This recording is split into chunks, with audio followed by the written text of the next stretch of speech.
역대하 24장 17절에서 27절까지의 말씀을 한 절씩 교독하여 읽도록 하겠습니다. 여호야다가 나이가 많고 늙어서 죽으니 죽을 때에 130세라. 다시 읽겠습니다. 여호야다가 죽은 후에 유다 방백들이 와서 왕에게 절하매 왕이 그들의 말을 듣고 그들 조상의 여호와 아세라 목상과 우상을 섬겼으므로 그 죄로 말미암아 진노가 유다와 예루살렘에 임하니 그러나 여호와께서 그들에게 선지자를 보내사 다시 여호와에게로 돌아오게 하려 하심에 선지자들이 그들에게 경고하였으나 듣지 아니하니라. 예, 하나님의 영이 제사장 여호야다의 아들 스가랴를 감동시키매 그들에게 이르되 하나님이 이같이 말씀하시기를 너희가 어찌하여 여호와의 명령을 거역하여 스스로 형통하지 못하게 하느냐 하셨나니 너희가 여호와를 버렸으므로 여호와께서도 너희를 버리셨느니라 하나 무리가 함께 꾀하고 왕의 명령을 따라 그를 여호와의 전뜰 안에서 돌로 쳐 죽였더라. 아하스 왕이 그와 같이 스가랴의 아들 그 은혜를 기억하지 아니하고 그의 아들들을 죽이니 그가 죽을 때에 이르되 여호와는 감찰하시고 신원하여 주옵소서 하니라. 1주년 말에 아람 군대가 요아스를 치려고 올라와서 유다와 예루살렘에 이르러 백성 중에서 모든 방백들을 다 죽이고 도략한 물건을 다메섹 왕에게로 보내니라. 아람 군대가 적은 무리로 왔으나 여호와께서 심히 큰 군대를 그들의 손에 넘기셨으니 이는 유다 사람들이 그들의 조상의 하나님 여호와를 버렸습니다. 이와 같이 아람 사람들이 요아스를 징벌하였더라. 요아스가 크게 부상함에 적군이 그를 버리고 간 후에 그의 신하들이 제사장 여호야다의 아들들의 피로 말미암아 반역하여 그를 그의 침상에서 쳐 죽인지라. 다윗성에 장사하였으나 왕들의 묘실에는 장사하지 아니하였더라. 반역한 자들은 암몬 여인 시므아세 아들 사박과 모압 여인 시므아세 아들 여호사밧이더라. 같이 읽겠습니다. 요아스의 아들들의 사적과 요아스가 중대한 경책을 받은 것과 하나님의 전을 보수한 사적은 다 열왕기 주석에 기록되니라.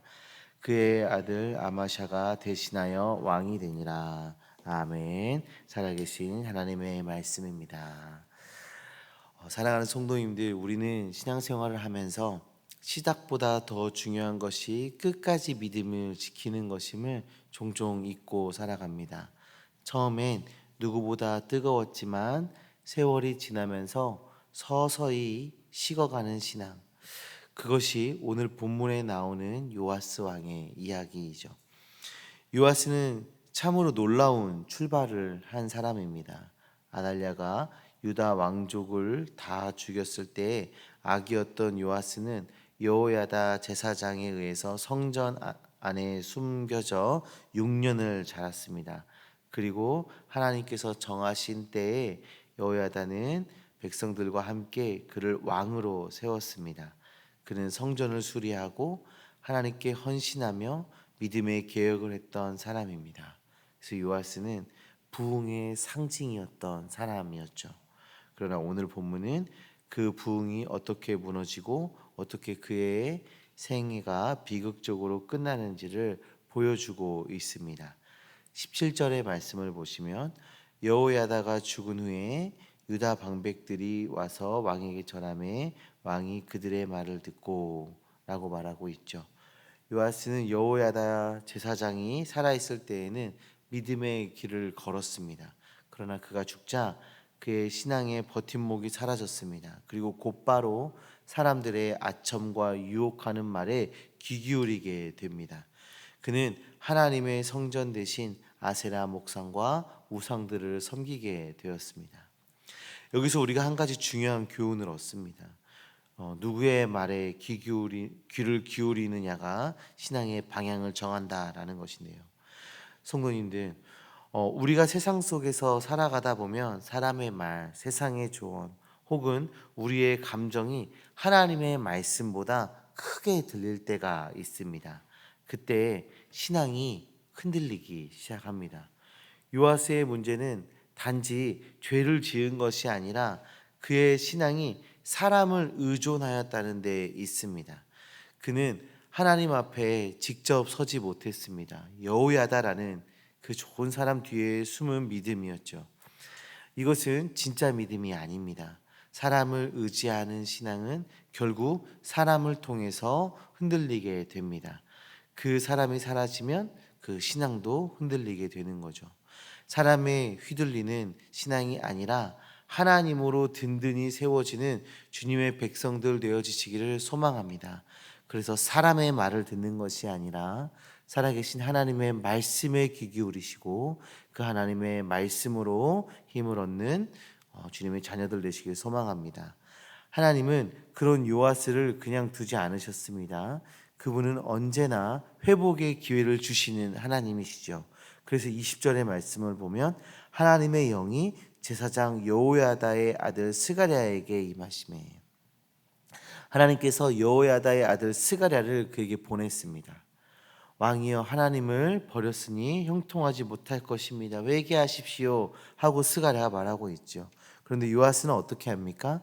22절의 말씀을 보면 요아스 왕이 그의 아버지 여호야다가 자기에게 베푼 은혜를 기억하지 아니하고 그의 아들을 죽이니, 요아스는 은혜를 잊었습니다. 자신의 생명을 구하고 왕으로 세워준 그 집안의 아들을 성전 마당에서 돌로 쳐 죽였습니다. 끔찍한 일이 일어나고 있는 것이죠. 성도님들, 죄라는 건 단번에 깊은 곳으로 떨어지지 않습니다. 처음에는 말씀을 무시하는 작은 타협에서 시작이 됩니다. 그러다 점점 양심이 무너지고 결국은 하나님의 음성을 거부하게 됩니다. 요아스는 그렇게 하나님의 경고를 외면하다가 결국 선지자를 죽이는 자리까지 가게 됐습니다. 그런데 그때 스가랴가 죽으며 마지막으로 남긴 말이 있습니다. 여호와께서 이를 보시고 갚으시리라. 그 말은 단순히 저주의 말이 아닙니다. 하나님의 공의는 결코 잊혀지지 않는다라는 공의의 선언이었던 거죠. 하나님의 공의를 기억하시며 항상 하나님의 편에 서 있는 우리 모두가 되기를 바랍니다. 자, 1년이 지났습니다. 하나님께서 아람 군대를 보내셨습니다. 그들의 군대는 유다의 군대보다는 훨씬 작은 군인이었는데 성경은 분명히 말하죠.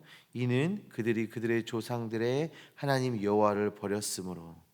하나님께서 그 작은 군대를 사용하셔서 요아스의 큰 군대를 무너뜨리셨습니다. 요아스는 전쟁에서 중상을 입었고 결국 그의 신하들이 죽였습니다.